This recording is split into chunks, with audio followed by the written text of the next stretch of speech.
lacagta maxaynu ka aaminsanahay inta aan maxay lacag la raadinin oo kale dad badan waxa laga yaabaa lacagta inay ka qabaan cabsiba baahiyaha koorta laga hadlayo maxay ka aaminsanahay marka lacag maqlo maxay ka fikiraya dad baa waxay ka fikirayaan lacagtu waa shaydaan waxbay dumisaa oo ku fasahaadaysaa fikiro noocaas meensada bay ka haysan dadka qaar marka businesska soo gelayay waan dhisnaa hab fikir ahaan laakiin qaabka markay noqoto khaladaad fara badan baa sameeyay maamulka lacagta bilowgii horeeyay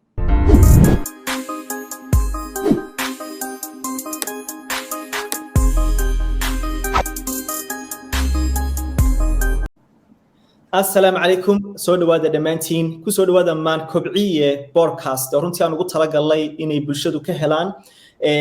isbedelaadka nololeed ee u baahan yahay qof walba inuu wax badan ka helo macluumaad iyo fikirka iyo shakhsiyadda koritaanka qofku u baahan yahay mar walba sidoo kalena guulaha la taaban karo ay dadku gaareen kala duwan bulshadeena qof walba maanta uu la taaban karo dhanka uu noloshiisa ka soo gaaray halka maanta maxay uu marayo iyo halka maanta ka soo bilaabay taas oo aan jecelahay inaan diiradda saaro dadka runtii haldoorka ah bulshada kuna casumo podcastigeenan maan kobciye iyadoo marka aynu ka heli doono macluumaad waaya aragnimo iyo isbedelaadka safaradoodaba taasoo runtii laga yaabo in dad badan maanta u noqon doonto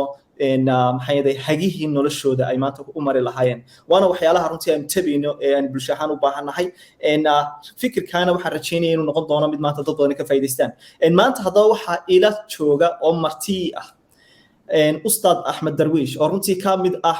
bulshada dhalinyarada dadka runtii haldoorka ah isbedelaadka guulaha la taaban kara gaaray success entrepreneur runtiina in badan aan isku xidhnayn oo aan la socdo safaradiisa iyo isbedelaadkiisa runtiina dad badan maanta noloshooda saameyn ku yeeshay waxaana u furan oo leeyahay shabakad maxay ama academic la yiraahdo Darwish Academy taas ay dad badan ka afilxeen runtii Ahmed waxaan rajaynayaa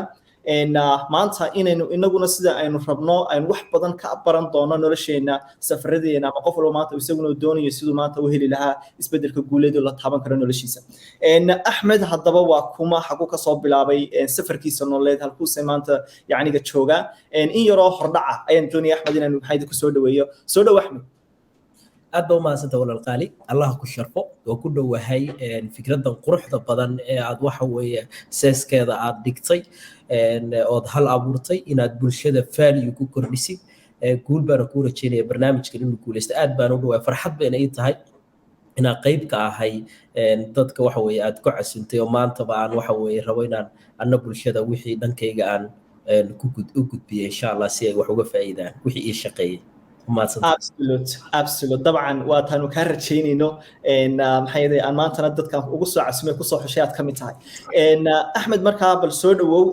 adigoo maxay in yar intaan programkeeni gelin maxay waa kuma Ahmed xagu ka soo bilaabay safarkiisa kule dad badan way isweydiinayaan maxay Ahmed ma sidoo ku noqday isagoo sida wixii dhan sitabu marka isbedelkan iyo guushan gaaray mise wuxuu soo maray marxalado noloshiisa kala duwan oo u sababay maanta qofku doonaya inuu noqdo waa mahadsan tahay waxaa jira su'aashaasi waa su'aalaha igu adagoo marka la weydiiyo yani jawaabtooda sababtoo ah waxa nolosheeda dhan astaan aan leeyahay baa jira oo koriimo inaa korayo marka maanta qofka isku qeexay waxa laga yaabaa berri ama bisha soo socda ama sanadka soo socda inaanan ahayn mar walba waxay noqonaysaa marka inaan renewed because of marka haddaan guda galo yani waxaan ahaa qof ku barbaaray kuna dhashay wadankii Soomaaliya waqtina ku soo qaatay adduunku wuxuu maraa 4 marxaladood baa la dhahaa 4ta marxalad waxa la dhaho 4 generation wadamo fara badan way mareen anaguna hadda ku jirnaa Soomaaliya qayb kamid ah waliba qaybta ugu adkayd waxa la dhahaa waqtiga wanaagsani wuxuu abuuraa dad jilicsan dadka jilicsanna waxay abuuraan waqti adag waqtiga adagna wuxuu abuuraa dad adag dadka adagna waxay abuuraan waqti wanaagsan marka hadda anigu xilliga aan ku beegmo dhashay wadankeena waxa ka jira waxa xilligii dadkii jilicsanaa ay abuureen waqti adag buu ahaa dadkii jilicsanaa waqti wanaagsan bay heleen waqtigii wanaagsanaa ilmaha ay dhali imaan doona ama generationka ka dambeeya uma aysan sii kogol xaarin yani waxa way nolosha iyagu heleen marka xilligaasaan waxa way ku soo beegnay dhamaantayo iyo dadka jiilkayga oo kala ah burburkaas inta uu jira wadanku aysan jirin waxa weeye halkaas marka waxa ka burburay inaysan jirin hormuud qofku uu ku hirto uu ku daydo saasa dhalinyaro fara badani dhinacyo kala duwan nolosha uga soo yani qayb soo tahriibta qayb dhinacyo kala aada qayb waxa weeye ku biira waxa weeye nolosha adag dhinac ka raaca qayb nolosha adag wax ka soo saara marka anigu qaybtii waxaan ahaa iska waddan ka soo tahriibtay marka noloshaas riskigaa soo galay haddana meel adag ka soo bilaabay nolosha alxamdulilah meel fiicanna nolosha hadda waxa weeye gaaray alxamdulilah ilaahay keladiisa wow maasha allah runtii wax weeyaan waxaa la odhan karaa yacni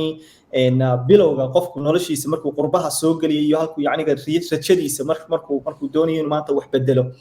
kolay rajadaasaan wada lahayn dhammaanteen markuu qofku istilaahdo maanta bal nolosha meel ka duwan ka bilow dabcan waddankii baad soo bedeshay laakiin haddana inaad shakhsi ahaan isbedesho ama dad badani maanta ay xaqiijiyaan isbedelaadkoodii waa aad bay u yar yihiin ama waxaa la odhan karaa waa 5% ama waa 1% dadka runtii la odhan karo ama waddankii bay bedeleen mise noloshiisu bedeleen marka axmed ahaan waxaa la odhan karaa maanta dadka 1%-ga ah ayaad ka mid tahay ee noloshooda bedelay runtii iyadoo aad ka mid ahayd bulshada dhammaantood wada tahriibtay iyaguba anigu waan ka mid ka ahaa sidii nolol cusub u raadsano marka axmed maxaa ka mid ah waxyaalaha ka dambeeyey isbedelka inaad hesho maanta aad abuurto isbedelka aad doonayso ee fikir ahaan ama maxay ahayd aragti ahaan kugu abuuray oo kale والله waxaa jira walaal waxaan aaminsanahay maskaxdu meesha aad jirkuna aadaa formula dhaha aaminsanahay absolute wax walba marka waxay ka bilowdaan saa u fikiraniya maskaxdeena tusaale yar maxaan ka wadaa maskaxdu meesha aad jirku aadaya waxaa rabtaa inaad cunno samaysatid cunnadaas inta aadan ficilkeeda u dhaqaaqin ka hor waxay isweydiinaysaa cunno noocee raba inaad maanta samaysto ma baasta raba inaad samaysto bariis baa raba inaad samaysto hilib baa raba waa isweydiinaysaa waa ka fikiraysaa marka hore kadib baa ficilkii samaynaysaa marka jirka badi waxa maamula waa maskaxda marka meesha maskaxda aadagu jirku aaday marka haddii aad halakan hagaajisid oo halakan maamulkeeda qabsatid ramuudkeeda noloshaadu isbedel weyn baa dhinac walba ka gaaraysaa adaana ramuudka haynaya marka waxaa aad ii caawiya aniga waxa weeye waxaan bedelay hab fikirkaygii waxaan bartay maskaxdayda sida u shaqayso ma aqoon awal maskaxdayda sida u shaqayso qof walba oo maanta nolosha horumar ka gaarayna wuxuu bartay maskaxdiisa u shaqayso siduu u adeegsan lahaa saxda ah siduu u programmin lahaa waa maxay marka qodobada ii shaqeeyey waxaa jira hal qodob oo aan rabo formulo aan u bixiyey qaacidada guusha maraba inaan ka hadlo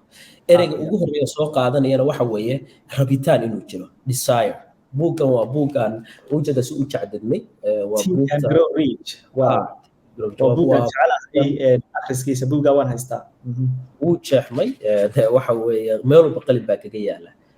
waxaa jira marka qodobka ugu horeeya wax kale kama hadlayo rabitaan xooggan waa inuu jiraa meesha rabitaanku uu jiro bay wadaduna jirtaa wax walbana waxay ka bilowdaa rabitaan haddii aan maanta rabo aan ku qanacsanayn meesha aan nolosha joogo waa inuu jiraa rabitaan meel aan meeshan uga guurayo kaba soo qaad soomaali baan nahay dhaqan baa leenahay aan ku dabaqno dhaqankeeni reer guuraa baan nahay dad waxaana intaysan magaalada soo galin baadiyo joogay maxay samayn jireen dadkii reer guuraaga ahaa qaabsay u noolaayeen qofka marka meeshu abaar ka dhacday isoo ku qanacsanay meesha sii deganaadaan qof baa tegaya qofkaas muxuu dirayaa sahan buu dirayaa sahankaas meeshaa soo sahaminaya reerkii marka maxay samaynayaan waa la guurayaa meesha dowga baa loo guurayaa sidaas si lamida marka maskaxdaada adeegsan kartaa imagination baa adeegsan kartaa meesha aad rabtid inaad tegtid baa sawiran kartaa kaba soo qaad jirkaaga rabtaa inaad bedeshid oo rabtid jir fiican inaad dhisatid waa inaad sawirataa qofka aad rabtid inaad noqotid waa inaad samaysaa role model waa inaad imagination kala noolaataa kadibna doonis xooggan iyo rabitaan waa inaad la timaadaa markaas imaanayaan ficilkii skillska wixii o dhan marka rabitaanku waa waxa kaa dhaqaajinaya meesha aad rabtid kuna gaarsi meesha aad joogtid kaana kuna geynaya meesha aad rabtid marka waxaa dhihi karaa qodobka ugu horeeya ee caawiyey xeerka kan weeye u bixiya qaacidada guusha kow qofku inuu leeyahay doonis xooggan iyo rabitaan inuu la yimaado iyo kakoonaashiyo rabitaanka markuu la yimaado marka maxaa imaanaya kaba soo qaado kale hadda dhaqaale ahaan baa rabtaa inaad isbedeshid intee in la eg baa rabtaa inaad dhaqaale ahaan isbedeshid rabitaankaaga ku xiran tahay jir ahaan baa rabtaa inaad isbedeshid intee in la eg baad rabtaa rabitaanka ka go-anta waxaad rabtaa inaad noloshaada isbeddel dhaba ku samaysid dhinac walba ay tahay spiritual maysa dhahaa dhinac kasta physical se emotionally waxa u baahan tahay rabitaan inuu jiro ka go'naashiyo kaba soo qaad wax walboo maanta noloshaada haysatid waa wax aad rabtay ka fikirtay dareentay kadibna waxa weeye aad ficilkii yani resultigii ka soo baxay aad la nooshahay hadda tusaale ayna siinaya maxaa aniga ii shaqeeyey waxa ii shaqeeyey kow doonis xooggan markaan la imaaday dhinacayaan degsaday noloshayda qaybo kala duwan qaybta habfikirka oo kale inaan koro ama waxa aan doonayo oo kale doonis aan la imaado doonistii marka aan la imaaday waxa aan rabo waxa samaystay waxaan ka shaqeeyey fikirkayga inaan waxa ka fikiro aan rabo kadib inaan ka hadlo waxa aan rabo kadib inaan maqlo waxa aan rabo kow maxaa la imaaday baa irahday aan idinku celiyo qaacidada waxaa la imaaday kow rabitaan xooggan iyo doonis xooggan kaba soo qaad waxaan rabaa inaan dhaqaale sameeyo qof walba wuu doonaya sababtoo dhaqaalaha wax walbaa ku xiran maanta noloshan aan joogno dhaqaalaha aan doonayo waa inaan ka fikiraa inta aan rabo dhaqaalaha waa inaan mar walba ka fikiraa waa inaan la imaadaa waa inaan ka hadlaa waa inaan mar walba maqlaa ku celceliyaa saddexdaa markaa la timaadid waa saddex dareemo oo aan leenahay labada dambe inaan ka hadalno yacni maqalno wixii aan maqalno kadibna aan ku celcelinno kana fikirno wax walbo aad ka fikiraysid iyo wax walbo aad ku hadashid wax walbo aad ka fikiraysid waa ku hadlaysaa mararka qaar waxa aad ku hadlaysid waxa ka soo baxaya inaad dhegtaadu maqasho hadalka markaa ku hadashid oo kale kaba soo qaad inaad tirahdid yacni qaabka anigu u adeegsado maxaa ka mid a markaa saddexdan qaacido aan u nimaano waxa abuurmaya waxan way abuurmaya wixii marka aad ka fikirtid ka hadashid kadibna aad maqashid maxaa dhacaya waxa dhacaya way abuurmaya adduunyada dibadda imaanaya waxa jira wax walba laba mar bay abuurmaan marna gudahaaga ku abuurmaan oo maraa ka fikiraysa wixii dareemaysid kadibna waa maray bannaanka usoo baxayaan waa maxay waxa bannaanka usoo saaraya waa awoodda ereyga absolute markuu bannaanka usoo baxo waa maqlaysaa hareeraha uu ka baxaya tusaalaan ku siinaya siduu u shaqeeyo waxa weeye wax walbo oo aan tuuro maxaa dhacaya aduu kugu soo laabanaya maanta taleefonkaygana kuu soo duura shaakir waad qabatay maxay igu soo celinaysaa mar labaad misla taleefonkay igu soo celinaysaa mise liin baa igu soo celinaysaa isla telefoonka because waxaan kuu dhibaa taleefonkaa soo ma sidaas si lamida wax walbo aad ku hadashid aduu dib kugu soo laabanaya haddaad wax negative aad ku hadashid aduu dib kugu soo laabanaya kaba soo qaad markii hore lacagta dhinaca aan ka haystay waxa idhi dhaqaalahayga raba inaan wax ka bedelo waxaa fiiriyey relationshipka iyo cilaaqada naga dhexaysa aniga lacagta waa the powerful point oo runtii aan imika jecelaysanayo inay dad badani maqli doonaan horta lacagta maxaynu ka aaminsannahay marka laga hadlo marka inta aan maxay lacag la raadinin oo kale dad badan waxa laga yaabaa lacagta inay ka qabaan cabsiba oo laga yaabo bulsho ahaan inaan aaminsanahay qofka hadduu lacag sameeyo inuu fasahaadayo ama nolosha ka maxay dhacayo ama lacagtu dhibaato u horseedayso sida badan aan maqli jiraan uga bilagi yacni waxyaalo fara badan noloshayda axmed marka bal adiguna bal faa'iidada nala wadaag maxaad lacagta ka aaminsanayd maxaa yiraahday kow doonis lacag baa rabtaa inaad samayso waa inaad doonis la timaado soo maxaa kaloo ka hadlay saddex awoodood baa ka hadlay awoodda fikirka awoodda ereyga oo hadalkiya iyo awoodda maqalka saddexda waa isla fahanay iyo qodobka koowaad aa desire okay lacagta marka aad ka fikirayso fikir noocyo maskaxdaada ku soo dhaca isweydii kaas isweydii baahiyaha ku xaliyo ha may baahiyaha koorta laga hadlayo maxaa ka aaminsanaa marka lacag maqlo maxaa ka fikiraya dad baa waxay ka fikiraya lacagtu waa shaydaan waxbay dumisaa waa ku fasahaadaysaa fikiro noocaasa miinsada bay ka haystaan dadka qaar kaba soo qaad markaad lacagta ka hadlaysid ereyga ila wixii aad ku fikiraysa baa dhahaysaa waa waxaa ka aaminsanayd kadib afkaaga maxaa ka soo baxaya lacagtu waa fasahaad lacagtu waa saas wixii aad bannaankaaga u soo baxay yacni kaba soo qaad erey baa bannaankaaga u soo baxay negative aa ka soo baxay lacagta kuma imaanaysa oo kaa cararaysaa tusaale yar baan ku siinaya maanta hadda adiga hadal 10 ku iraahdo oo aanan habboonayn ma kula tahay inay iga soo agdhawaanaysid way iga cararaysaa way iga fogaanaysaa soo hadduu laakiin qof kale ku dhaho hadal amaana uu ku dhaho labadaya ka u imaanaysaa de qofka hadalka wanaagsan iyo sida dabacsan ay la hadlay absolutely waa adeegsiday hadal baad iraahday hadalkii baad maqashay adigu marka kadib taas marka muhiimadu waa maxay awoodda ereyga saa u adeegsanaysid kow maxaan raraa fikirkii hadalkii iyo maqalkii waxa weeyaan labada ugu muhiimsan maskaxda iyaduna lagu qoodiye ka mid tahay waayo imka maskaxdeenu laba meelood oo ugu muhiimsan bay wax ka qoodataa waxa weeyaan waa waxaynu arkayno iyo waxaynu maqlayno ta ugu sii powerfulka iyaduna saddexaadna waxa weeyaan runtii muhiima yani aan iyadana ka ilaaway waxaad ku hadlayso mar kasta marka qaybta aragga iyo shanta dareemo wax raba inuu u imaado waa ka hadli doona saa shanta dareemo u adeegsado laakiin hadda qaacidada tan saddexda tan kaga hadlayay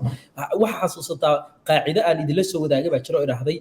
way jirtaa xataa yani wax walba oo la tuuro meeshooda bay ku soo laabanayaan erey kasto afkaaga ka soo baxa noloshaada ku soo laabanayaan waa waxa muhiimka marka inaad wax wanaagsan isticmaasho hadallo nasteexa hadallo wanaagsan mar walba yacniga waxyaalaha aad samaynayso inaad mar walbana ilaahay waxa aad ka malay ilaahay addoonkaygu mar walba wuxuu iga malaysto haddaa wax negative malaysatid negative ka helaysa you attract waxa jira day xeer la dhaho law of vibration iyo law of attraction law of vibration waa maxay waa waxa aad dareemaysid law of attraction kuna waa maxay waxa aad soo jiidanaysid marka waxa aad soo jiidanaysaa waxa aad dareemaysid kaba soo qaday waxbaa ka fikiraysaa fikirkiiba wuxuu isku bedelayaa emotionkiiba wuxuu isku bedelayaa jirka ay la falgelaya maxaa markaa dhacaya wuxuu isku bedelayaa ficil action buu isku bedelayaa actionkii muxuu isku bedelayaa wuxuu isku bedelayaa resultigaas hadhow ama ku qancaysaa ama aadan ku qancay aad iyo xaqiiq weeyaan 100% waan taa wax weeyaan yani lacagta kaliya uma adeegsan dhinac walba oo nolosheeda u adeegsaday waan sii wadayaa saddexdaa qodob marka ay la fahanteen waxba abuurmaya marka maxaan idhahnay waa fikirta fikrin positive mindsetkaagii baad programisay wax saxa lacagtii ka aaminay hadal togan baa ka imaaday maxaa weeye hadalka togan oo ka imaaday marka waxa idhahday waxa adeegsaday maqalkii maxaa idhahday waa ka warqadda adeegsaday waraaqay proof ما شاء الله I'm so happy and grateful let's aan ku akhriyo waxa weeye Soomaali waan ku faraxsanahay oo waan ku shukrinayaa inaan hadda waxaas aan rabo marka aan samaynayo lacag cadadkeeda intaas yahay waa ku qoraya maxaa ka soo qaaday maxaa adeegsaday hadda waan ku shukrinayaa already ma haysto waxa day laakiin waan ku shukrinayaa hadalkii ay raadam muxuu noqday hadal positive aan diray already maxaa sameeyay waxbaan abuuray kaba soo qaad hadalku waa sida iniinta oo kale haddii maanta aan abuuro iniin aan ku abuuro beer oo ku abuuro tufaax maliinba ii soo baxaysa mise waxa ii soo baxaya tufaax kii aad abuurtaa ku soo baxaya kii aad abuurtay waa ku soo baxaya sidaas si la mid ah ereygan halakan iga baxaya oo idhaahday I'm so happy and grateful now yani day waa ku faraxsanahay oo waa ku shukrinayaa hadda inaan haysto cadadka lacagteedu intaa tahay already ma haysto laakiin waa ku qor waa ku shukriyey maxaa weeye ilaahay wuxuu leeyahay addoonkaygu wuxuu iga malaysta baan maxaa kaloo jira kadib marka aad heshidna hadhow waa sharixi doonaa grateful iyo gratitude farqiga u dhexeeya waa maxay farqiga u dhexeeya aad ku faraxsan tahay waxaad ku mahadinayso mar walba waa mahad iyo waxa weeye mahad celin kaba soo qaad marka hadda waxa I'm so happy and grateful baa iraahdaa inaan haysto lacagta cadadkeedu intaas yahay hadhow markaan goal setting ka hadlaya aan adeegsan doona waxa yar haddaad ku mahadiso weynana waad helaysaa walow aad hadda haynin laakiin aad mar walba qanaacada haysato nolosha imika aad ku nooshahay waxa koowaad ee ka bilaabaysa waxa weyne imaanshihiisa taa sax tusaale oo kale saan u adeegsado day hadhow baan ka hadli doonaa shanta dareem 10 kun oo igu horeeyay noloshayda aan sameeyo ma haysan wax walba 10 kun ma haysan wax u dhow ma haysan waan qoray waxay dhahday I'm so happy and great oo jida warqad soo jacdadeenta Soomaa aad ujeeda se u jacdadan tahay intaasoo sanaan hayay waan hayaa xataa halkii dollar in badan bay warqadani jeebkaaga kusoo jirtay dabcan ha waxay dhahday waa ku shukrinayaa waa ku faraxsana waa ku shukrinayaa inaan haysto xilligaa sanadkaas ahayd dhammaadkiisa inaan $10,000 haysto sanadka markaa waxaa ka dhinnaa waxa weeye 2 bilood baa ka dhinnaa wow oo ku qoran marka yani specific kadib maxaa sameeyey oo ujeedaan si uu jacdadaya soo ma yani inaa muddo hayay waa laga dareemaa soo yani wax kale kuma qorin halkiibaa marka waxaan raaciyey yani meesha 10,000 ka dhiga eber iyo 3 eber oo kale dhinaca kale ka raaciyay 10 buu ahaa $10 inaad ka dhigto $10,000 ha saasoo kale u adeegsaday wala socotaa qaabkaas u adeegsaday inaan ma aragtay yani sababta aday subconscious mind keeno qaybta subconscious mind ka uma shaqayso haddii aad waa qayb waxba ma diido rejection ma samayso wixii lagu shubo inay sax tahay inay been tahay ma kala garanayso hadday aragto marka maxaa idhaahday $1 buu ahaa halkii dollar baa waxaan u bedelay baa waxaan ku daray eber kadib dhibic baa idhaahday eber baa kusii raacay markay aragto waa taabanaya jeeb walba igu jirta waa taabanayay waan arkayay waan maqlayay oo ku celinaya halkan waan hadlayay maxaa adeegsanayaa shantii dareeme baa adeegsanaya taabashadii araggii maqalkii hadalkii way la socotaa soo ma si wacan marka aan bartay formulada tan yaan ka bartay yaa saameynta ugu badan waa ka hadlay su'aasha ka taaganta waa su'aasha muhiimka ah ee iminka u soo socday ba yacni maanta waxaas ma wax maaneed aad haysatay ba mise waa wax mar dambe aad daraasaysay oo aad yacniga mentorships ama dad maanta kugu xidhma ama aad aqoon ahaan raadisay oo maxadooyin ka baratay academies waa wax aan rabo inaan u imaado marka aan sida tan sameeyay aan iraahday maxaa abuurmay affirmation-kiiba abuurmay desire-kaygi wixii aan rabay ba affirmation u bedelay kadib maxaa abuurmay ma taqaanaa frequency 5 dareenka adoo dhanba you attract waxa aad dareemaysa marka haddii feeling-kaygu uu yahay positive yani feeling togan uu yahay waa soo jiidanaya si kale aan kugu dhigo haddii maanta aan faraxsanahay aan dareen farxadeeda gudaha aan haysto dareenkaa farxadeed baa soo jiidanaya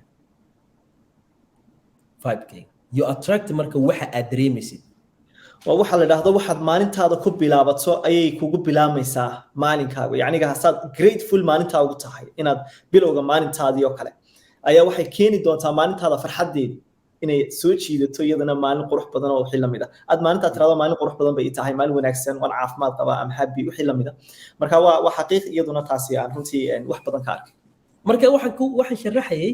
grateful ba adeegsaday day waxay I'm so happy and grateful now wixii aanan inta aad wixii helin waxa adeegsanaysaa grateful markii aad heshidna waxa adeegsanaysaa gratitude la in shakartum la asiidannakum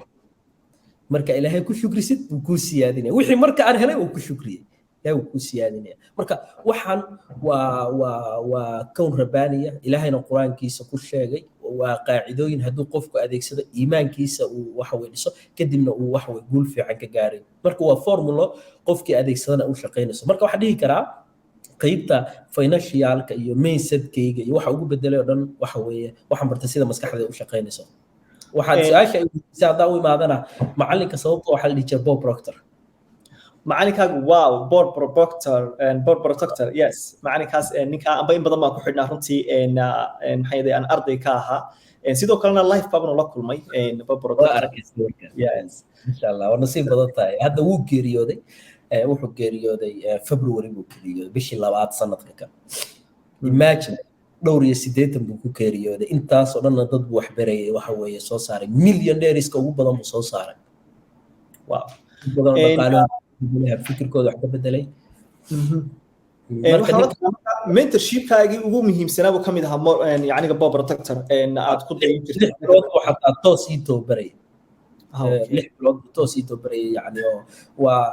6 bilood waxa dhihi karaa waa marka uu dhaqaalihii iyo yoolashii ii deganay wax ka badan ay sameeyay because of commitment sira badan buu ila wadaagay iyo waxyaabahan ila wadaagay qaabka u shaqeynay يعني waxaa jira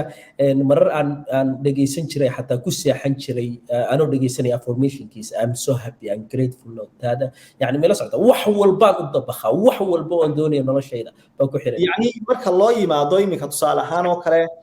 حتى دينيا marka la yiraahdo hadallada wanaagsan ee naftaada kula hadlayso ama filashada wanaagsan markasta aad sameynayso ama waxa wanaagsan ee markasta aad rajaynayso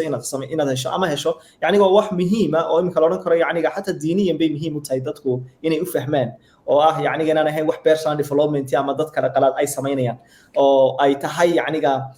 mar walba inaad tahay qof sameynaya waxa wanaagsan reflectionkiisa say kugu soo noqdaan adigana maalin walba ay uga midaan noloshaada طبعا taasina waxa la karaa maaha wax u gaar ah macnaheedu nololahan ama reer galbeedka oo kale sida dad badan aaminsan marka laga hadlayo personal development-ga waa wax qofka hadduu barto si diiniyana diinteenu noo sheegayso yani marka laga hadlayo qaacidooyinkana waa ii shaqeyn si practical ay ugu shaqeeyeen waxa hadda idin tusay waa maxay waa sanado ka hor 10,000 kun oo horeeyay aan degsaday 100,000 kun oo horeeyay 50,000 kun oo horeeyay marka degsanay xeerarkan oo kala raacay wow so power weli kama aanan hadlin laakiin dadka aan tooska sida khaaska one-on-one-ka u coach karay waa la wadaagaa qaacidooyinka dad badan oo u shaqeeyeen baa jira aan tusay aan si u sii gudbiyay si Soomaaliya ugu sii gudbiyay si u fahmaan u adeegsadaan yani dhinac walba aan ku qortay waxa jira book and the secret documentary-ga xataa laga diyaariyay documentary-ga daawaday oo maxay leeyihiin as a move ahana gratitude waa kan buugga wax kale kuma qorno yool walba marka aan gaaro ii degan dhaqaale hadday noqoto yoolasha dhinac kale hadday noqoto ii degan oo aan hiigsada baan ku qoraa sanadaan hayaa so powerful waxa weeye wax kale kama hadlay waa labada buug waa isku mid waa kana waa kiisi kale waa buugga waxa weeye the secret iyo waxa weeye kan oo isna meel marana oo aad ku qoraysa adigu wax yes yool kasta oo gaar kan oo kale waa maray mujada yool kasta oo gaaro baa waxa ku qoraa inaan dhahay waxa I'm so happy yani inaan hiigsado yoolkaas markaan noqdo financial kun boqolkii kun hore markaan sameeyay qaabkan inaan ku shukriyo mar walba ilaahay qaabka u adeegsado waxa jira buugga think and grow rich isaguna waa kan 13 qodob iyo goolashiisa ka goobay kana waa isaga waxa weeye journal baan haystaa marka waa waxyaabaha yani aan ilaahay ugu mahadiyo waxay kamid tahay inuu ifahansiiyay awoodda maskaxdayda yani markuu ilaahay leeyahay wa inta cudu nicmatallahi la tuhsuha yani nimcooyinkayga hataa damcada inaad tirsaa ma soo koobi kartaan waa qayb kamid ah yani awoodda maskaxdeena dhex taala iyo sida aan ma aragtay ugu baraarugsanay marka ku baraarugtidna noloshaada isbedelayso marka isbedel weyn amazing and waxaan marka runtii macnaheedu ka hadalay qodobo aad u muhiim ah runtii Axmed ahaan aan oran karno maanta waxyaalaha noloshiisa transformation-ka sidoo maanta u fakariyay iyo habku maanta u nool yahay waxyaalahaas oo dhan oo haddii aanu qofku hadafiyo la taaban karo aanu intuu dejisto aanu ku fakerin aanu ka hadlin oo waliba aanu maxay mar walba aanu focus ku ahayn ma suurtagelayso in la sameeyo dad badan waxa laga yaabaa inay hadafiyo dejistaan maalin kasta laakiin ay leeyihiin maxaa dhacay maxay suurtageli leeyihiin waxay lamada dabcan waxaan maleeyaa in secret-kii la helay waxa weeye rabitaanka dib ugu laabaan dhaha qofka mar walba aan sameeyo rabitaankaaga dib ugu laabaan dhaha intay leeg bu rabitaankaagu leegyahay rabitaankaaga dib ugu laabo mar walba rabitaankaaga dib ugu laabatid ficilkaagii baa isbedelaya markaa rabitaan xooggan leedahay doonis xooggan leedahay wax walba ficilkaaga frequency-gaaga wax walba isbedelaya ka shaqee fikirkaaga qaabka u fikiraysid hadalkaaga ka shaqee feelingkaaga ka shaqee waxa aad maqlaysid ka shaqee waxa weeye sidaba protection u samayn kartaa noloshaada yacniga habka wax sida tan aad u nooshahay maanta hadday tahay maskaxdaada inaad protection ku samayso waa inaad ilaalisaa waxaad maqlayso waxaad arkayso iyo waxaad ku hadlayso haddii intaas aad xakamayso waxaad ilaalinaysaa waxa yare aad maskaxdaadu fikirkeeda wanaageeda waxa ka dhex guuxaya inay maradhas noqdaan taasina runtii waa qodob muhiim ah ما شاء الله أحمد هذا وحنا أرنينا هذا أحمد ما دام وسبدل كان أبو ري ما أنت نورشي زرنتي لو نكره يعني وقف ضي الشم بدنا ما شاء الله إن ده رول موديل ده تطبق نتيجيني ما تين نقدان أحمد وكله إن إمي كنا عدك كتير أما إن الضواني إن دقي سنية سبب تادي حوجة هاي دليني سين إن ما أنت نقطة كدوني سين النقطة as a background ahaan maxaa sabab u ahaa oo marka laga imaado shakhsiyadaada koritaan ahaaneed iyo mindsetkaaga iyo personal development maxay ahayd waxa ku gubaya inaad maanta noloshaada sidaa aad ahaato iyo inaad maanta si ka duwan aad amadu noolaato waxa sababaya inaad noqoto inaan kala duwo noloshayda iyo dhimashadayda wow okay loo sii faahfaahin tusaale waad nooshahay laakiin marka aad nooshahay dad badani dee caadi bay ku arka laakiin markaad tegtid ma maxay legasiga aad ka tegaysid yani maxaa ku idhahday dhalashadayda iyo dhimashadayda inaa kala duwo markii aad dhalanaysay iyo markii aad dhimanaysay waa inaysa isku mid noqon waa maxay legasiga aad ka tegaysay micnaa u timaada adduunka kan waa maxay marka raadka laakiin dee sabab u nool waa inaad noqotaa marka waydayda ugu xoogan waxaa dhimashadayda markay noqoto dee nolosha waxa weyn inaad dhalashadayda iyo dhimashadayda yani ay kala laba qaybood kala noqdaan because of adduunyada waxa imaaday anoonan waxa weye dhar sidan anoo waxa weeye sidan waxa weeye title anoona sidan waxa weeye magac anoona sidan yaa ba imaaday laakiin marka aan ka tegayo inaan raad ka tago waa wax aad u muhiim ah runtii yacni aan odhan karo sababtu ma aha isbeddel oo keliya laakiin waxa abuuri kara qofku inuu wuxuu doonaya maanta hiigsigeedii gaadho waa inuu yeeshaa rabitaanka noocaas oo kale dabcan habkii aabbaha u noolaa ama familki u noolaayeen inaad u noolaataa ma aha khasab waa adaa bedeli kara waxaa jira halkaa ma kaa dhex kalaa waxaa jira wax la dhaho aan hadalkayga hore ku xiray waxaa jira wax la dhaho genetically programming iyo environmentally programming genetically programmingku ma aha waxa adigu doorid oo hooyada iyo aabbaha 23 ka yimaada isku tagay markaas halkaas adigu ka abuurmatay kadibna saas adduunyada ku timaada environmentiga aad ku dhalatayna ma aha adigu waxaad dooratay kadib marka waxa kugu dhacay taas waxa genetically programming waa sababta ugu eg tahay hooyada iyo aabbaha sanka wajiga taa genetically waxa jira marka wax la dhaho environmentally programming waa maxay environmental programming bay'ada aad ku dhashay malcaamada aad ku dhalatay magacaamada aadis iskoolka aadis asxaabta dadka kuwa hareersan value-ga environment-ga sida uu yahay saameyn badan bay kugu yeelanaysaa marka waxaas dhihi karaa environment-gii programming-kii goortaan meesha aan joogo soo tagay yani aan halka imaaday fursado badan role models badan mentors aan helay wax badan baa nolosheeda iska bedelay mayaan arrimahaas oo kale waa dareemaya waa arrimo aad u xasaasiya yani qofku wuxuu ku soo koray oo la soo noolaa oo noloshiisa ku soo maqlayay oo sameynayay oo arkayay maalin kasta ayaa waxaa laga yaabaa inaad maanta u baahan tahay inaad ka bedesho noloshaas ood ka guurto saad u hesho waayo waa wax yacniga ku xakamaynaya waa silsilado kugu xidhan marka sidee ayay macquul ku noqon kartaa inaad isbedelka si degdega markiiba uga bixi karto dadku way kala duwan yihiin qaar ba laga yaabaa markiiba inay abuuri karaan habkaas oo kale qaarna ay maanta weli la aafaysan yihiin oo ay dhaqaaq yacniga samayn kari lahayn noloshooda talabo kastoo ay qaadaan inay israan sameeya ay maxay hor taagan tahay waxaa jira wax la dhaho information gap qof walba maanta meesha uu joogo sababta uu joogo ma taqaanaa lama yaabo ma dhaliila anigu xog la-aan baa haysa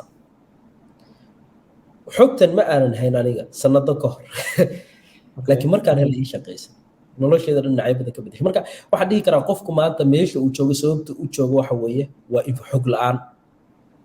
dunidana maanta waxay ku horumareen dadka horumaray xog bay heleen yay ka heleen dadka xogta hayay ka heleen marka lama yaabo maanta hadalkaysaa ku bilaabay waxaan ku beegan dhalanay bulshadeena dhalinyarteena soomaaliyeed xilliga nool xilli marxalad adaga haddana ku jira waxaan aaminsanahay marka dadka waxaan aan anigu ka rajo dhigin maanta soomaaliya iyo bulshadeena waxaan aaminsanahay dadka dhahaya yes waqti adag baa lagu jiraa waqtiga adag dad adag buu soo saaray anagu dadka adkaabaan dadka adag baa waxay abuurayaan marka waqti wanaagsan taas aniga aaminsanahay marka dhalinyarta maanta soomaaliya joogta sababaha aan dhaliilo badan loogu soo jeedin karin oo loo dhihi karin waxa weeye fursado ma abuuraya sababtoo ah waxaana jirin opportunity kala duwan baysan arkay maktabado hadday noqoto start up-yadii eventiyo entrepreneurship-ka looga hadlayo maysadka looga hadlayo kulma qofkii choice buu markaa qaadanaya kee buu aadaya buu isdhahaya laga yaabo sababta marka si dadka ugu badan oo maanta dhaqaalaha ugu badan Soomaaliya haysta oo Soomaaliya gudaheeda jooga ma arkaysid qof intuu meel soo fariisto ka hadlaya from scratch sababtu uga soo bilaabay dhaqaalaha kan isqaabku ku sameeyay sidoo halka ku soo gaaray yacni wadadii si dhalinyarta xataa dhiirigelin ugu noqoto in iyaguna waxa way meel hoose ka soo bilaabi karaan dadka maanta Soomaaliya ugu taajirsan oo ganacsiyada ugu waaweyn haysta nolosha meel hoose ka soo bilaabeen marka taariikhdooda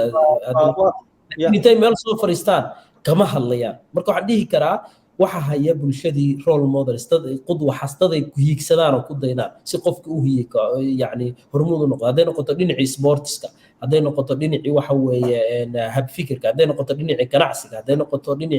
dhinac walba oo ma aragtay waxa dhihi karaa hormuudka kaliya leeyahay bulshadana waa siyaasi waxa kaliya maanta lagu hayo saaxadda Soomaaliya waayo siyaasigii wuxuu noqday meesha kaliya ee lagu daydo maanta qof walba oo maanta waliba dhalinyarada kamid ah waxyaalaha ay ku hamiyaan bay kamid waliba siba qurbaha marka maanta la joogo wadankii haduu tago inuu xisbi wakiil ka noqdo ama uu jaaliyada hogaamiyo ama inuu siyaasadda qayb ka soo galo xun adigu dhankaas taas oo u arkay inay sharaf u tahay ama wax uu yacniga noloshii u xaqiijiyo noloshii bulshada uu kaga yara duwan yahay haddii ay jiri lahayd waa laba waxba ama waa suud xiro oo siyaasad ku biir ama waa waxa weeye inaad labada wax maanta bulshadeenu de ka hadlaya qiimayso soo dhaweyso yani ma sha Allah waa wax qiimo badan labadaas iyo culimada iyo wadaad inaad noqotid waa laba qiimo badan oo bulshadu u baahan tahay laakiin waxa jira meelo fara badan oo iyaduna u baahan waxa weeye in role models laga helo haday noqoto businesska haday noqoto dhinacii waxa weeye sportska haday noqoto startup-yadii haday noqoto innovation iyo fikrado cusub in la keeno wadanka maanta waxa ugu yar markaad fiirisid ama dhinacyada ugu badan malihin warshado yani yar ganacsatada ugu badan baa joogta maanta Soomaaliya waxa laga furayaa waxa jira buug la dhaho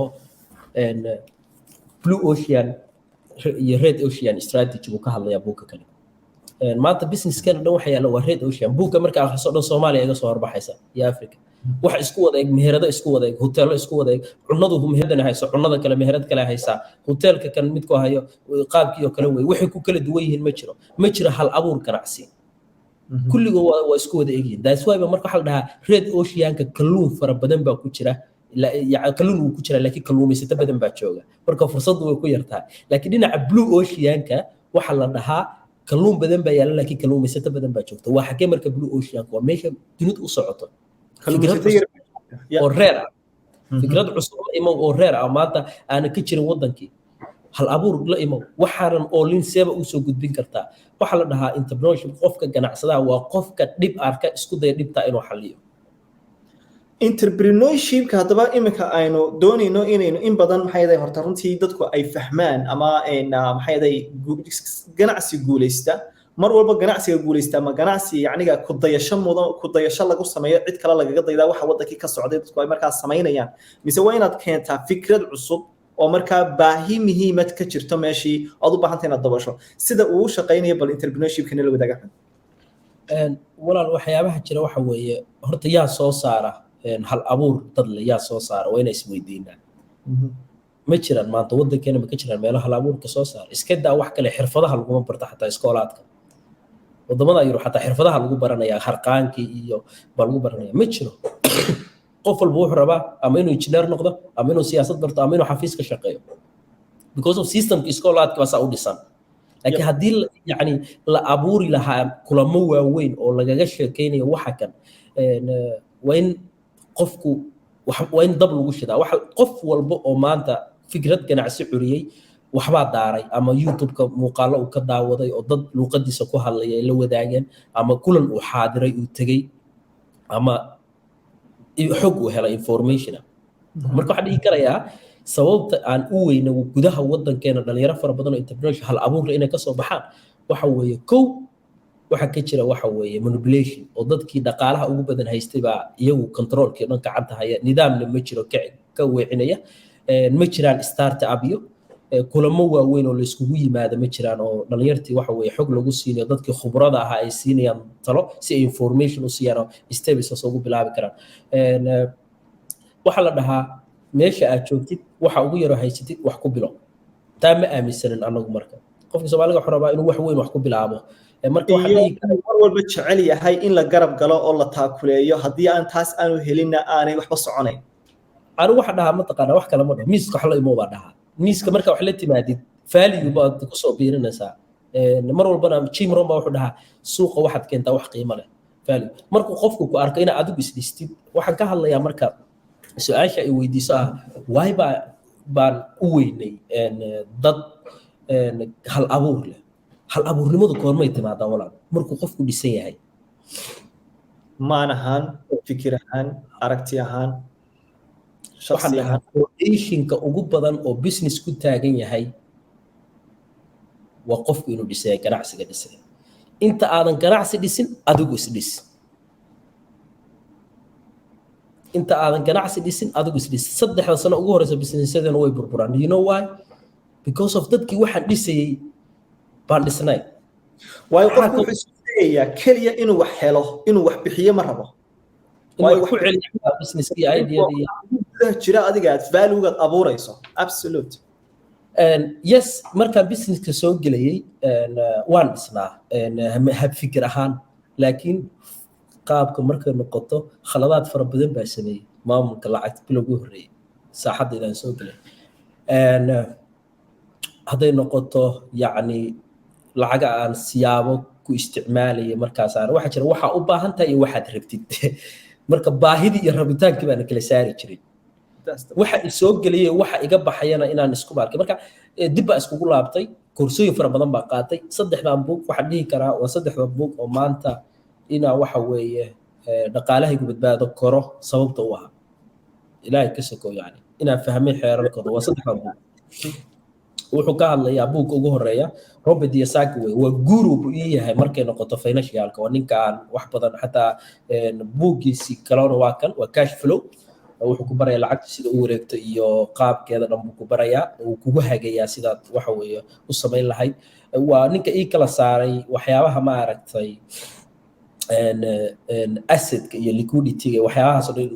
uu kala saaray liability-ga iyo asset-ka iyo inay kala yihiin hadda wuxuu ku leeyahay gaari baad iibsatay jeebkaaga ka iibisay buu ku leeyahay asset maaha aduu jeebkaaga mar walba wax ka doonaya gaariga wuxuu ku leeyahay koormuu noqon karaa asset marka aad guri iibisid ama business maal gelisid faa'iidada ka soo baxda gaariga aad ku iibisay markaas gaarigaas wax walba u baahda halka kala ka bixinaysa wax saddexaad u dhaxeeya baa sameynaysa isaga direct jeebkaaga uga baxayso marka strategical wuxuu baray kii u dambeeyay waa ka buugiisan kalena wax kale kama hadlayo wuxuu ka hadlayaa 3 dabaqadood dadka waa maxay dadka faqiirka sababta faqiirka u yihiin qaybta dabaqada hoose jooga kuwa dabaqada dhexe jooga sababta u yihiin kuwa dabaqada sare jooga sababta u joogaan buu ku qeexaya kadib baa ku aansanaysa waxa ku baraarugaysa bangiyada systemkooda soo u shaqeynayo si u fikirayaan sida wax u maalgashan kartid si u fikiraysid dunidu meesha u socoto marka fahantid waxa isbedelaya sida lastig oo kale bay maskaxdaadu fidaysaa markay noqoto dhinaca dhaqaalaha marka guurigu dhinaca markaan fahmay marka qaybtaas baan waxa igu soo dhacay ereyga halhayska yahay inta aadan isdhisin ganacsi aadan dhisin adigu isdhis guri baa hadda ku jira Soomaa inuu igu soo dumo marna maskaxdeeda ma soo gelin waa maxay sababta waxaad ku kalsoon tahay habdhismihiisa injineerkii dhisay miyaa garanaya may balse anoon aqoon gurigu dhisay nishqadiisa dejiyay baan ku jiraa degana sidaas si lamida marka business miyuu ninkii injineerka halkan jooga ma joogo businesskaagu intaad khidad marka adigu dhisan tahay foundation adag u taagtid dhistid waa in adoo ka maqan uu shaqayn karo aad ka walwalay sababtoo ah foundation adag ba u taagtay adoo dhisanna waad dhistay ganacsigaaga marka ganacsiga waxyaalaha xoojin kara qofku inuu maanta fikir ganacsi uu abuuro ama uu ganacsi bilaabo maxaa la odhan karaa tusaale ahaan oo kale in maxayday uu u baahan yahay ma inuu yacni uu just sidaynu bulshadana isaga badanahay inuu qofku ganacsi iska bilaabo oo markuu ganacsiga uu carqalada ka hor yimaada inuu joojiyo iyo marka uu yacniga faa'iido soo saari waayo iyadana inuu kaco oo runtii la odhan karo yacniga waxyaalo badan oo u sabab yihiin oo safety-ga qofka iyo systemka lacagta imika the cash flow waxyaalahaas oo dhan ay noqonayso wuxuu qofku aanu investmentigiisa uu yaraanayo sida wax uu ku celinayo oo kale laakiin value-ga uu keenayo suuqa baahi inuu asturo inuu service wanaagsan bixiyo iyo inuu yacniga maanta yiraahdo waxaas waa wax maanta dadka ay u baahan yihiin isbedelkeeda inuu abuuro taasi hadday timaado waxa maraya in malagacaas inuu waxa la rabaa horta saa sheegay foundation ka dhisan yahay saddex qodobna inuu fahmo markaasuu business qofkaas waxa aaminsana inuu hogaamin karo dad baa waxay dhahaan muhiim ma aha oo traditional red ocean businesska dadka jooga oo kale yes waxa jira wadanka Soomaaliya oo kale qof baa meherad iska furanaya dadkaas luqadiisa uu kula hadlayo uu furaya waxa ka iibinaya soo qabatan okay taas system noocaas laakiin markaad business dhisaysid company dhisaysid shirkad dhisaysid waa inaad saddex wax fahansantahay sidee lacag loo sameeyaa lacag sidee loo sameeyaa how to make money lacagta sida loo sameeyo marka aad baratid oo sameysid waa inaad tiraahdaa okay lacagtan aan sameeyay sidee baan u maareeyaa lacagtan aan maareeyay sidee baan u laba jibaaraa qodobka saddexda qodob markuu qofku fahmo waxa hubaa inuu dhaqaalihiisa wax badan iska bedelayo saddexda dabaqadood oo ninkan sheegayana waa saddexda qaybood oo dadku kala jiraan marka aad fahantid sida lacag loo sameeyo wali wax badan baa ka dhiman sababta day waxa arkaysa qof lacag sameynaya uu yaqaan sida lacag loo sameeyo laakiin sida loo maareeyo ma yaqaan 5 bisha 15 bisha 10 bisha waxa ma haysto koontadiisu waa maranta because sida loo maareeyo business waa haysta dhinaca kale uu ka cunaya wixii uu sameynay that's why qofkaas meeshiisa u taagan yahay wali uu san qor ugu kacay wax badan uu soo gelayaan laakiin waxa soo geliyay waxa baxayana way sii badan yihiin marka buugana ka hadlay wuxuu leeyahay waxa ka baxaya iyo waxa ku soo gelaya waa inay badan yihiin waxa ku soo gelaya waxa ka baxayna yariyay marka aan bartay inaan reduce gareeyo waxa iga baxaya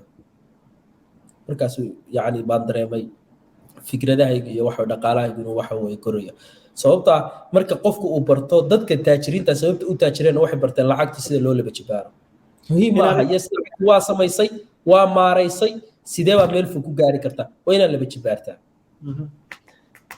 fikirka inta badan yacniga waa daaman imika maan kabciye maxay yahay muhiimadda aynu doonayno bulshadu inay wax badan u iftiimina runtii oo ay ka dheehan doonaan maanta runtii fikradaadka kala duwan runtii maanta aad nala wadaagtay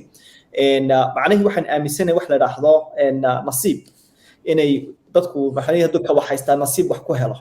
qofka waxba u yara kala kacay nasiibka saaciday qofka businesskiisiba xoogaa businesskiisa saaciday waxyaalo lamid ah laakiin ay tahay waxa qofkani sameeyay iyo sidoo u maamulay inay kala bedelayso labada shakhsi kii caadiga ahaa iyo kii aan waayo imka laba qof oo isku lacag soo gasha midna faqiir noqonaya midna taajir noqonaya sababtu marka ay tahay dadaalka iyo ficilka uu galiya ama aqoon ahaan wuxuu adeegsaday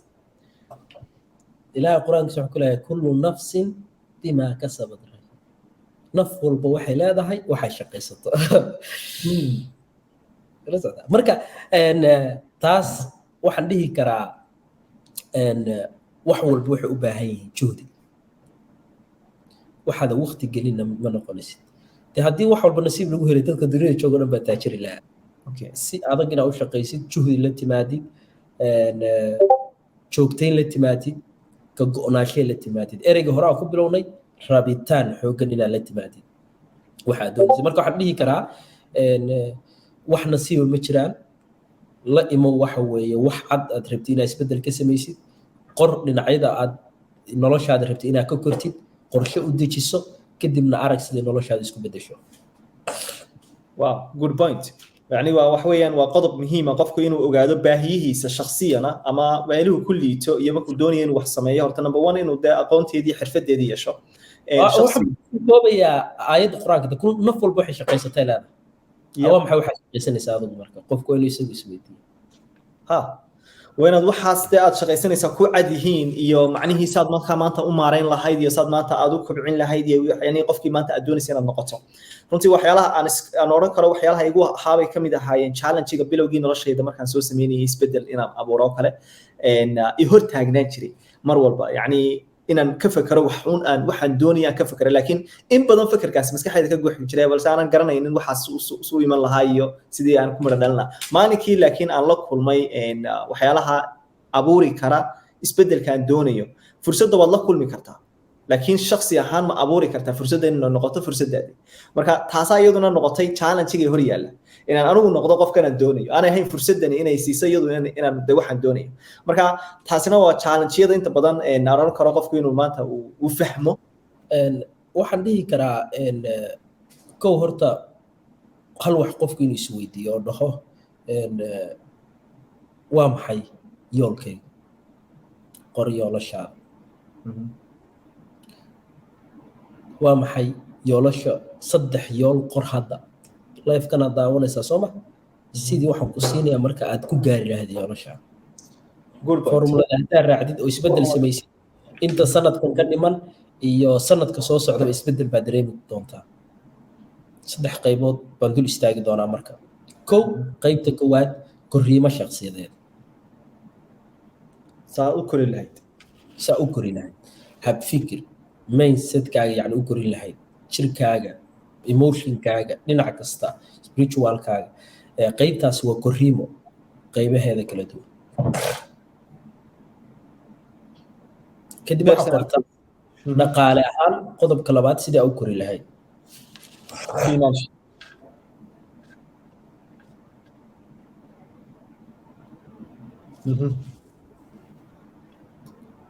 markay noqoto sidii aad fikrad kaa dhex guuxaysa iyadana ficil aad ugu bedeli lahayd qor fikradaa noqon kartaa fikrad adiga kaa dhex guuxaysa businessaa bilaabi kartid buu noqon karayaa youtubea bilaabi kartid buu noqon karayaa podcast wuxuu doonu noqon karayaa saddexdaa marka aad qortid waxaad mid walba ku hor qortaa hal waxaad ku hor qortaa eber ilaa iyo 10 ku hor qor mid walba korriimadaada shakhsiyadeed eber ilaa 10 dhaqaalahaaga eber ilaa 10 ku hor qor dhinaca kale oo ah fikradda aad rabtid inaad curisid eber ilaa 10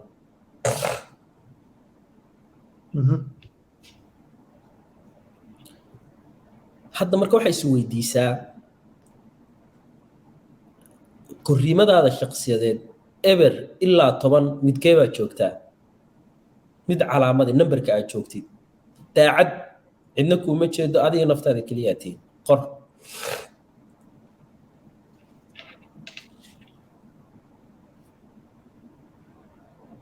number dooro okay waxaad tagtaa dhaqaalahaaga eber ilaa 10 waxaad doorataa dhaqaale ahaan maanta eber ilaa 10 nambarka aad joogtid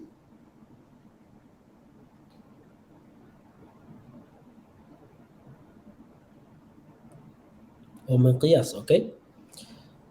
fikradaada ganacsi xogta lagaaga baahan yahay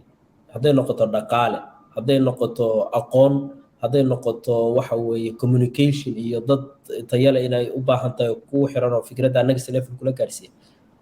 numberkee taagan tahay eber ilaa iyo 10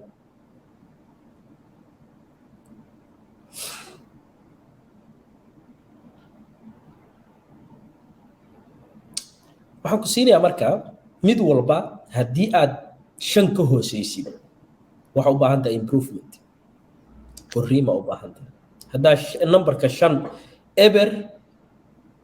eber hal 2 3 4 5 haddaa 5 ka hooseysid micnaheedu waxa u baahan tahay inaad isbeddel samaysid qaybtaada korriimadaada shakhsiyadeed haddii ay 5 ka hooseyso gargaar degdeg ah u baahan tahay iyo sida u korin lahayd improvement ugu samayn lahayd korriimadaada shakhsiyadeed maxaad dad markaad faamilkaaga ka bilow tusaale meesha keliya min qiyaaska isku samayn karta waxa weye miiska markaa la soo fariisatid la wada cashaynayo maxaa miiska keenaysaa qof noocoyaa kusoo fadhiisanaysaa ma xataa qof adigu isku kalsoon adigu noloshiisa meel ka soo saaray mise xataa qof kale ku tiirsan qof kale walaalkiisa oo kula eg yes in la iscaawiyo walaaltinimada wax qurux badan laakiin isweydii hadda mataa qof adigu isku tiirsan maxaa miiska keenaysaa marka asxaabtaada la fadhidid qof noocee ata meherad la fadhiyo la wada shaaxi qof laga haybaysto value la mataa miiska wax kusoo biirinaya laga haybaystanayo wax yani leh taasaa ku fiirinaysaa korriimadaada shakhsiyadeed afkaaga markaa kala furto qof afkiisa la daawanayo lagu tuhmay inuu wax qodob ka hadlaya mataa dadka value ku biirinaya meelaha iska qiimeyn kartid bay ka mid tahay marka isku day inaad dhankaasna improvement ka samaysid oo haddaad 5 ka hooseysid gargaar degdega iyo isbeddel degdega u baahan tahay lix iyo toddoba iyo haddaad joogto waa fiicanta laakiin mar walba inaad kasii badisid baa fiican ilaa aad ka gaaraysid meesha sare laakiin mar haddaad 5 kor ka tahay waa fiican tahay dhaqaalahaaga isweydii haddaad 5 ka hooseysid isbeddel degdeg ah u baahan tahay fikradaada ganacsi aad rabti inaad curisid haddaad xogteeda ahayd dhaqaalaha ku bilaabi lahayd hadda samee ha ka faan haddaad ahayn dhaqaale shaqo aad soo shaqee lacag kaydso connection samee dadaal samee kadib fikradaadi curi wax walba meel bay ka bilowdaan tirada kunka ah markay gaarto eber bay ka bilaabataa tallaabadaada marka mar walba wax qurxiya waxa weeye inaad wax aad ka sheekeynaysid ay jiraan buugkayga nolosha kotokahayd baa kaga hadlay qodobo badan oo ka hadlay wax yar raalli ahaada maanta oo yaraa waan dareemi karaa marka saa haddii xoogaa darentaan energyga laakiin alxamdulilah fiicna marka fiiri min qiyaaskaagaas fiiri dhinacyada ay tahay marka saddexdaa min qiyaas marka aad samaysid waxaan rabaa inaan idinla wadaago qodobka u dambeeya sidee baa waxa aan doonayo maskaxdeeda ugu programmiya hadda markaan dad baa one coaching siya baa jira business yale dad waxa weeye raba isbeddel inay sameeyaan si shaqsiyana dhakhtarka marka ii imaanay marka su'aalo aan weydiiyaa jira dadka sidaas si lamid ah dhakhtarka markaa u tegaysid su'aal buu ku weydiinaya isla markii dawo kuuma qorayo hadda sababtaan u lahaa qof walba saddexdaa qodob min qiyaas isku samee meesha aad joogtid hadda waxa aan ku siinaya waa ku dabaqaysaa marka sababta already waa ogtahay meesha aad joogtid marka way ku caawinaysaa formuladana waxaana idiin sheegayo waa wax aan ka soo bartay macalinkaygii iyo macallimiintii aan ku xirnaa ii shaqeeyey sanado badan aan dabaqayay nolosheeda result la taaban karana ka arkay hadda aadna adeegsata kuu shaqaynaya qodobo shaqeeyey oo qof kastana u shaqayn doona haddii uu raaco oo garantiina dabcan aan la odhanaynin axmed wax khaasa u shaqaynay laakiin the secret maanta lama helo secretkan wixii adiga kuu shaqeeyey inaad tiraahdo qofka waa la kala iibsadaa maanta fikradaha maanta dabcan in free ku bixinayno waa wax lagu mahadiyo laakiin waxaa laga yaabaa inaad seminar u baahanta inaad uga qayb gasho aad ticket ku goosto kumanaan lacaga inaad qofka coach ku qabsato uu maanta kugu siiyo the secret waad kumanaan yacniga ku iibsato buuggaas inaad ku iibsato fikrad ahaan waxaa kaa caawinaya lacag ka bixinaysid waxyaalahaas oo dhan marka maanta ma sahlana runtii coaching baaba loo qabsadaa personalia dabcan halkaa wuxuu ku qoran mataqaanaa yool dejinta muujeedaa sawirkaygii weeye yool dejinta waa ku qoran waxaan ka bartay waxa la dhahaa warqadda yoolka waxaan ka bartay macallinkaygi Bob Proctor isaga ii soo diray mid nooca ka tan aniga brandigayga ku samaystay hadda laakiin mid noocan ka duwan oo qaab kale ah ii soo diray wuxuu yiraahday ku qor waxa aad doonayso waxa xasuustaa markaas dhaqaalaha waxa aad doonayo improvementiga dhinaca carab waxa aan sameynayo baan ku qoray mar walba waxa aan rabo inaan koriyo kadib igula xisaabtami jira mar walba waxbaan ka qori jiray meesha maray 6 bilood oo coach gareynayay yacni waa maxay wixii ii shaqeeyay marka aan ka bartay waan rabaa inaan idin la wadaago wuxuu ku leeyahay qor waxa aad doonayso kaba soo qaad waxa rabtaa bishan inta aad rabtay inaad sameysid haddaan $1,000 rabtay inaad sameysid haddaad 10 kun rabtay inaad sameysid 5 kun haddaad rabtay inaad sameysid qor waxaad tiraahdaa waa ku faraxsanahay oo waa ku shukrinayaa hadda waxa ka dhigaysaa joogto yani taagan baa ka dhigaysaa kama dhigaysid tagtadii iyo timaadadii already inaa haysatid baa ka dhigaysaa koontadaada ku jirta waa ku faraxsanahay oo waa ku shukrinayaa in aan haysto $10,000 dad islaama baan nahay salaada markaa ka baxdo kalaad baad akhrin kartaa ku celceshin kartaa ilaahu waa ku mahadinayaa oo waa ku faraxsanaa inaan haysto $10,000 xilligaa iyo xilligaa inaad dhadleen u yeeshid way fiican tahay laakiin oo tiraahdo xilligaa inaad $5,000 xilligaa laakiin markaad ducaysanayno maxaa samaynaa ilaahu caafimaad sii ilaahu waa ku faraxsanaa intaad yani waxay yani waa sidaas oo kale iimaankaaga waxaanoo kale aan ka hadlayno waa wax aad haysatid baa ku jirta inaad haysatid ba already noloshaada ku jirta baa ka soo qaadaysaa marka waxaad dhahaysaa maskaxdaa ku programinaysaa waa akhrinaysaa subconscious mind maxay wax ku qaadataa mataqaanaa wixii lagu celceliyo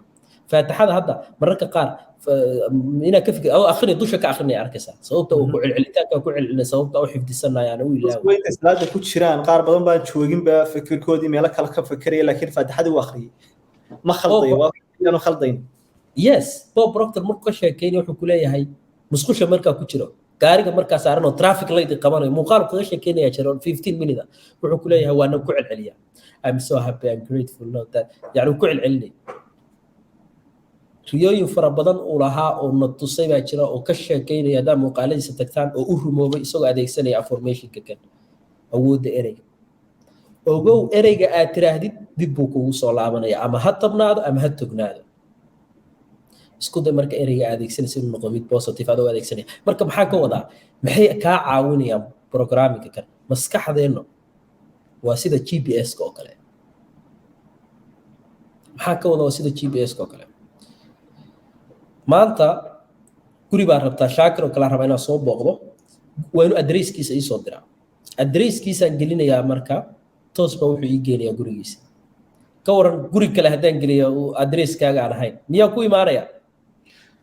may sidaas si lamida marka maskaxdaada waxa aad gelisid waa sida GPS-ka oo kale meeshaas ku geynaysaa tijaabi hadda maskaxda waxaad fiirisaa shaakir ma xasuusta shaqadaada kugu horeysay intaad businesska soo gelin ma ku fikirtay inaad shaqada noocaas aad heshid waan ku fikirayay shaqooyinka markaan raadinayay shaqada inaan helo inaa heshid mushaharkeed uu kuu cayimnaa mushaharka intaa la eg laga qaadanayo soo ma heshay shaqadii waan helay shaqooyinkii dabcan waliba intaasoo shaqaan raadiyay oo mushaharka intaa waxa weeye way cadidan yihiin mid walba shaqada mushaharkaas leedahay shaqadaas mushaharkaas leedahay aniguna waxaan u baahanahay mushahar intaa la eg maadaama baahideyda ogahay gurigeyga waxaan u baahanahay dabcan intii shaqada waan helay dhowr shaqaan gar xasuustaa waliba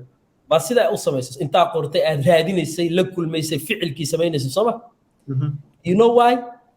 maskaxdaada waxa siisay adresskaas subax kasta tagaysay waa la soo kulmaysay waa ka fi mar walba Soomaaliya kamaada fikirayso kamaada celcelinaysa rinta markaa walba waxaan ka lihi jiray shan yacniga shan shaqaan maalin walba shan xafiis baan tagi jiray inaan shaqo soo raadiyo ma heshay shaqadii marka dhowrkii shaqaba soo ma waan helay sidaas si lamida marka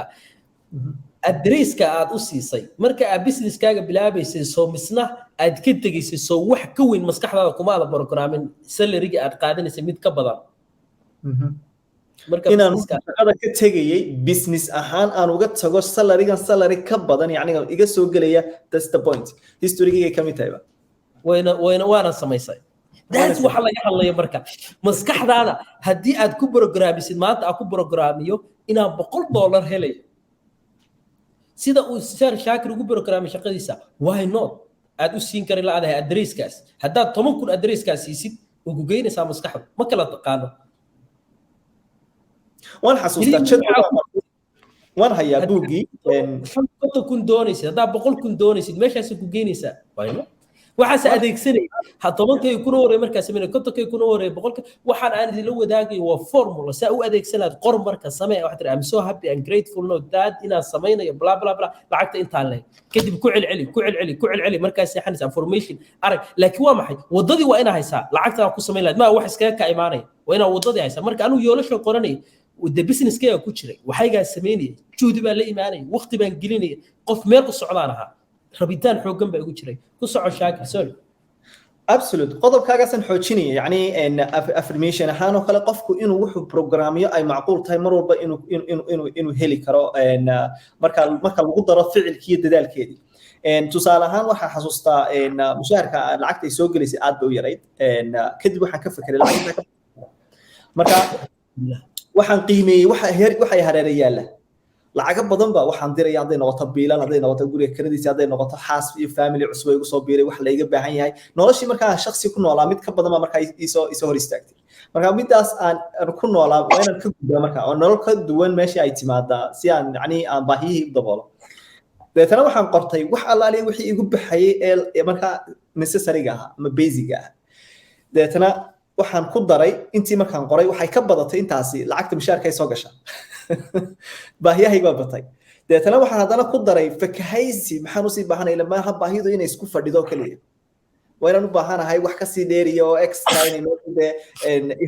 يجود شيران حسابتي يجود شيران سان باهي دي يعني كمان كان كجود بو أنا سي هايست إكسترا مركا وان قري لعكتي بس أو قري ده تناو حيري هذا بتحسن وبحنا هاي لبض بلاد الصوص هذا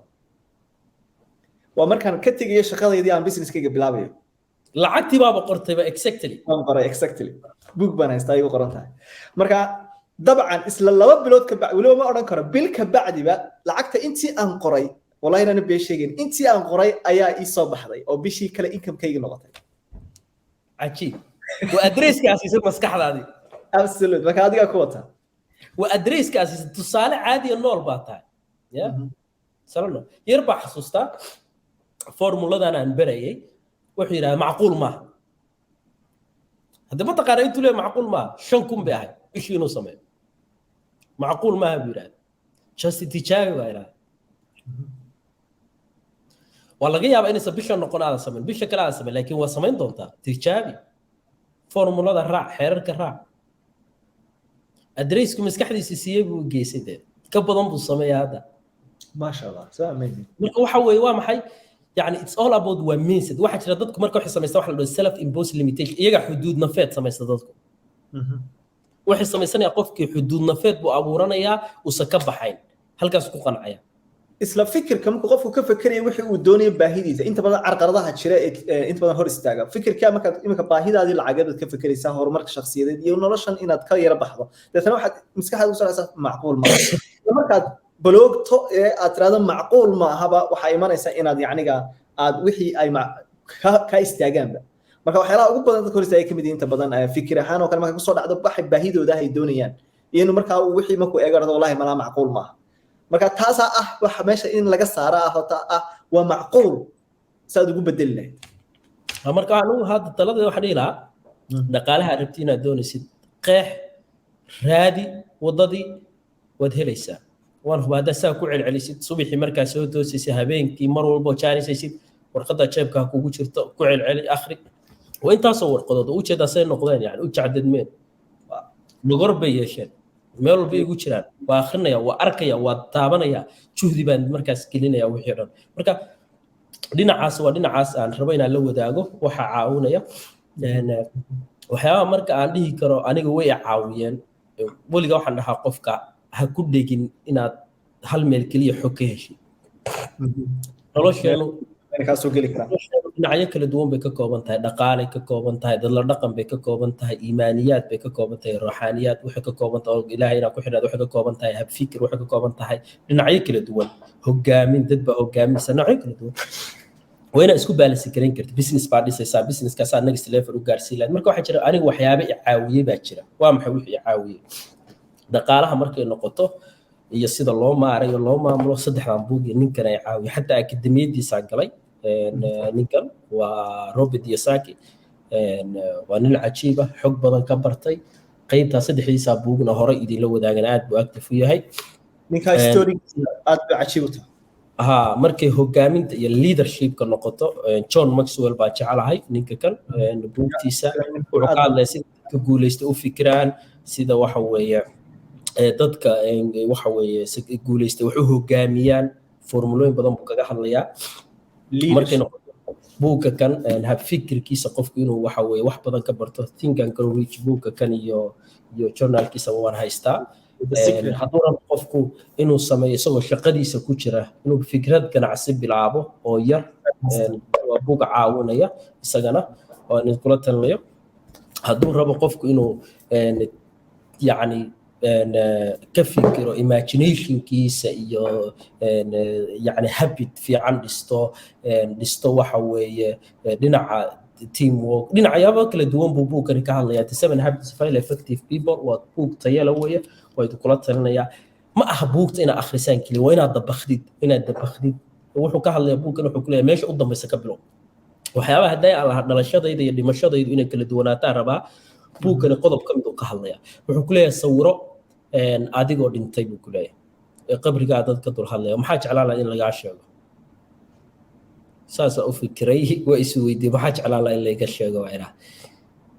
markaas wuxuu ku leeyahay haddii aad ku qanacsanayn waxa aad jeclaan lahayd hadda aad ku nooshahay dadku ay kaa yaqaanaan hadhow kaa sheegi doona hadda bedel buu ku leeyahay waxa kaloo kamid uu ka hadlay waxa weeye sida teamwork dadku wada shaqeyn wuxuu ka hadlayaa awoodda ay leedahay imagination wuxuu ku leeyahay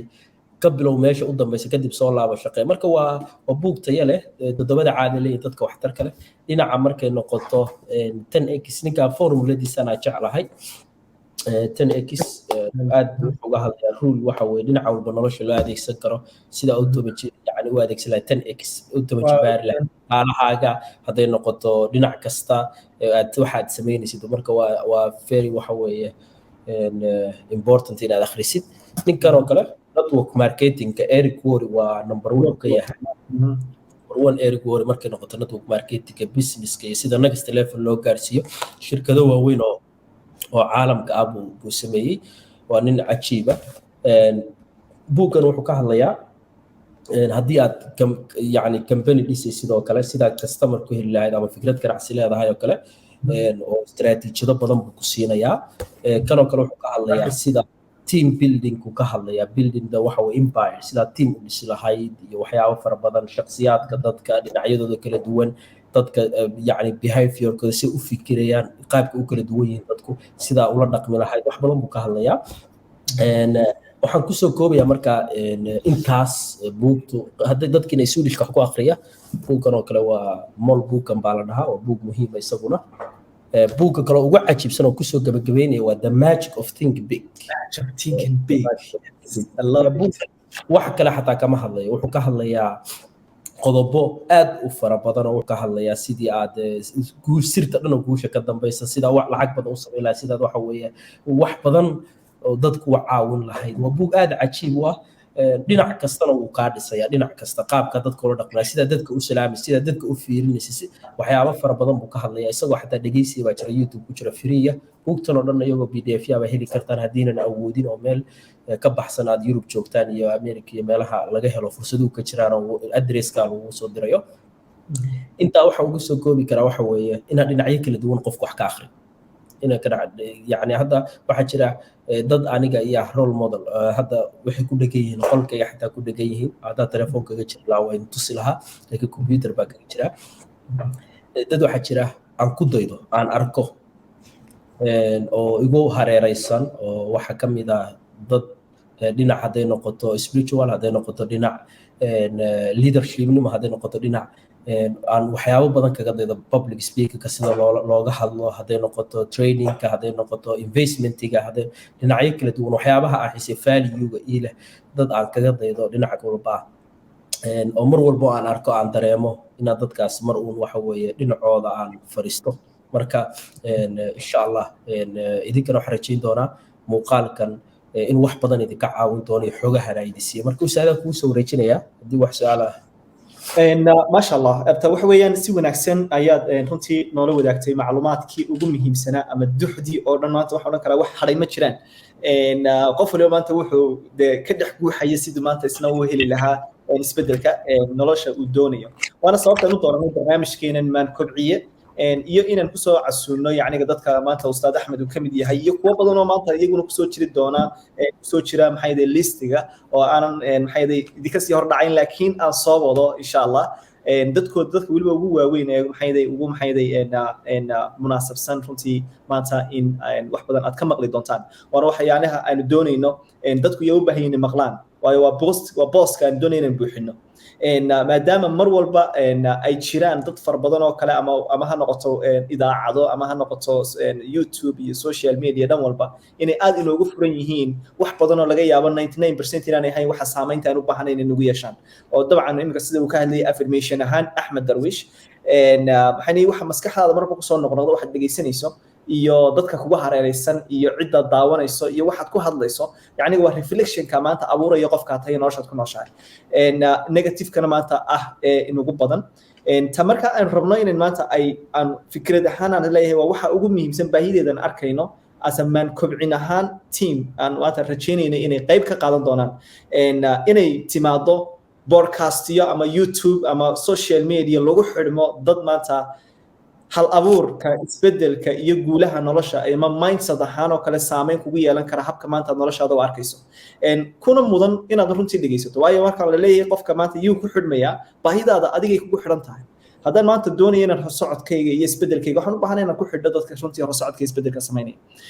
inaan dhegaysto inaan la kulmo inaan la sheekaysto marka waa baahi jirta oo runtii rajaynayana maanta inay jiraan dhalinyaro badan ama bulshada qaybo badan oo kamid ah oo hadda aad runtii maxay u rajaynaya si isbedelkii doonayeen u gaari lahayn dabcan laga yaabaa sidii anagu waxaan la soo kulannay bilowgiiyo kale inaanay jirin cid mentorship noo noqoto aan ku dayano cid tusaale af Soomaaliga ku hadlayso aan israano yacniga waa tusaalayaal aad maanta nolosha raaci kartaan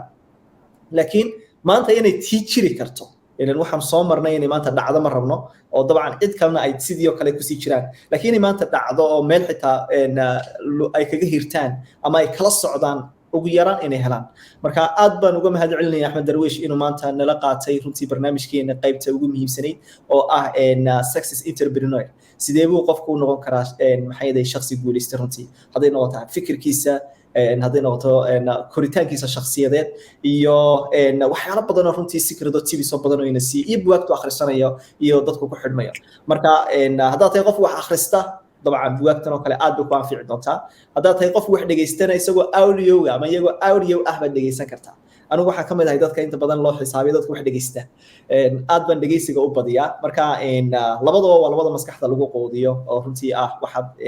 akhrisanaysa iyo waxaad dhageysanayso marka labadaasiba inaad powerful yani ay kamid yihiin waxyaalaha ku caawin doona marka xigta waxaan leeyahay Axmed hadana mar labaad hambalyo yacniga mahadsanid sida quruxda badan nolo runtii waana kugu hambalyeynaya runtii de guulaha gaadhay iyo isbedelka samaysay maanta inaad tusaale nool bulshada u tahay dabcan oran maayo waa meetingkeeni ugu dambeeyay waxa weeyaan kulay inaan marar badan oo dambe iyo programo ka duwan aynu isugu nimaadno oo aynu waliba qodobo badan aynu taataabano maadaama tay qof cilmi badan ka buuxo oo aanay imika maanta ahayd hordhac iyo qayb yar oo Axmed Kumo haya maxaa u shaqeeyay sidoo isbedelka u abuuray laakiin mar kale aan rajaynayno asamaan kobciye ahaan inaan dadka waliba si khaas ah barnaamijyo khaas ah aan dooran doono maxay yeedaysaan maxay yeeday falanqeyno diyaar wala wax walba bulshada ma aragta caawinay mar walba waxa jeclaa inaan waqti geliyo iga raali ahaada hadaan xanuun yar baa yara dareemay haddii xataa aad codkay uu si fasaxaydiisu gaar laakiin waan jeclahay walaal waana kaaga mahad celinayaa wax walba bulshada kor u qaadaya value-gooda xaqiiqatan social media-hayga kuma soo bandhigo lacagaha aan sameeyo kuma soo waxa mawduucana badanaa kama hadlo oo waa bahalkeenay mawduucyadatan laakiin waxaana la sugaya waqti alxamdulillah inaan dadkii tusaalayaal cadcad soo hordhigo aan tuso waxaanse u shaqeynaya tijaabiyaan